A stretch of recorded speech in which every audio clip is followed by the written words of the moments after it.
when I think of ministry, or what I understand, or an image of ministry, I think of that scripture passage in the Gospel of John that says that Jesus came to give us life in abundance. And I go back to my childhood and my teenage years, to the church where I was baptized at and was raised, and where I received my faith, the original aspects of what I believe. And the image I see is a place where people's needs were being met, spiritually, but physically, emotionally, and politically. So for me, the image that comes to me is as a place where people's whole lives are being transformed and reached out to. That's one of the images that comes to my mind when I think of ministry and my role in ministry. And let me just say that being ordained within a mainline white Protestant denomination, I've always had to deal with the conflict of professionalism in ministry and ministry as I understood it in my lived experience. And what I mean by that is that although professionalism is essential and it's good, and I'm a professor, and so I understand that aspect of ministry where we need to be trained so that we do good work at what we do. I've always had a somewhat of a conflict in that I see ministry as more natural than professional. I see it as coming out of the needs of the people and theologizing about what Jesus means for people's lives in a real life context. And just to give you an illustration, I was being interviewed for a pastoral position on one occasion, and they asked me if I felt called to that place. And I said, yes. And they said, why? And I said, because I'm called to do ministry. The answer they were looking for was whether I was called to that particular place. Because in seminary and within traditional theological education, you're taught, or at least in mainline denominations, that you're called to a particular place. And I understood the call to ministry to be to the whole world, not to a particular location. And they were somewhat confused about my answer. But I bring that up because my understanding of ministry has more to do with my lived experience than theological training, in a sense. Even though I've grown, obviously, you know, you grow and you develop in your understanding. Ministry for me means service on the margins of society where God's people are struggling.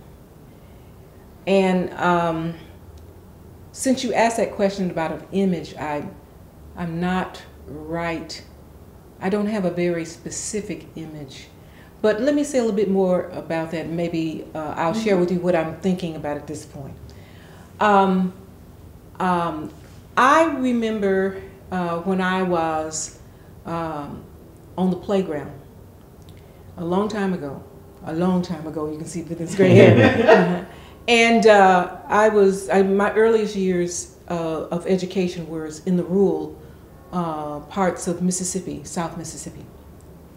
And there was a young lady, well, we were all little girls, and she was taller than all of the other girls and some of the boys. She was a little bit awkward, and she wanted to be a part of the group, but she didn't fit any of what the group would define as the ideal girl. But there was an ideal girl. And for some reason, she would cling to me and I would cling to her. But I had an edge. I was a teacher's kid. So in that setting, I was in another class, so to speak. But I remember how that made me feel, that she felt that I was a significant friend, and I was drawn into her because of her affirming me as someone who could bring her in.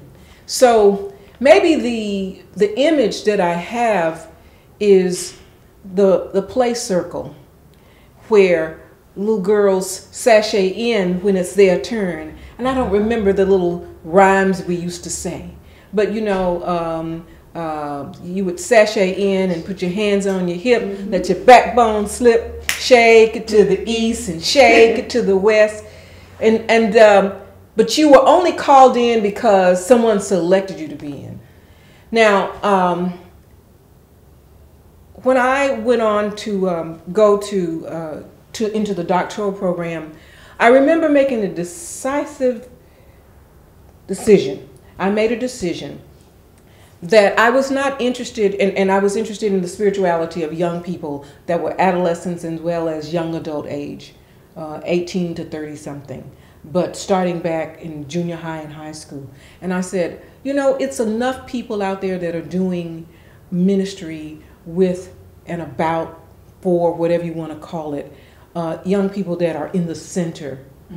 So I'm more excited about being with those who are on the margins of the circles. The young persons who are lesbian, gay, transgendered, are questioning their sexuality. Young persons who are refugeed, who are undocumented, who are struggling because of marginalizing situations and injustice.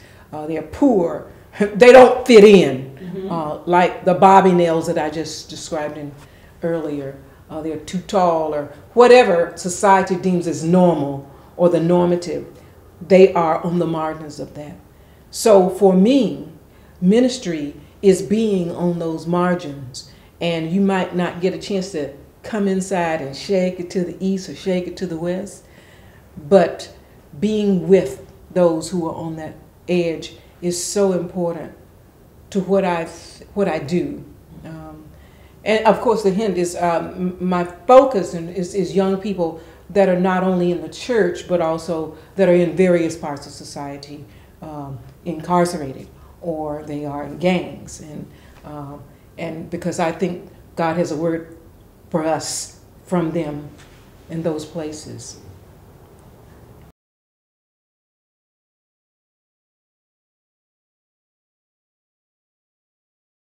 My best experience has been with a program that is funded by the Lilly Endowment at Perkins School of Theology. It's called the Perkins Youth School of Theology, where in our proposal to Lilly, we said that we would work with youth under pressure. And that term was in consultation with young people who said, don't call us poor, don't call us poor, don't call us disadvantaged. So we wanted to find a language that honored their sense of who they were and what they were not, and give them, empower us to give language to their concerns. So I've seen young people who are undocumented, who are from refugees. Their families came as fleeing countries in other parts of the world. I've seen young people who are out. I've seen all of those that I've described on the margins that have come together to form community. And it helped me rethink what the beloved community looks like. And, you know, my first recollection of that phrase was from Martin Luther King. But then you don't have young people who are in a place that try to reimagine what community looks like when they are all from marginal spaces. So if you think about the Venn diagram, you've got all these kids that come together, and where it overlaps. This is a nice image.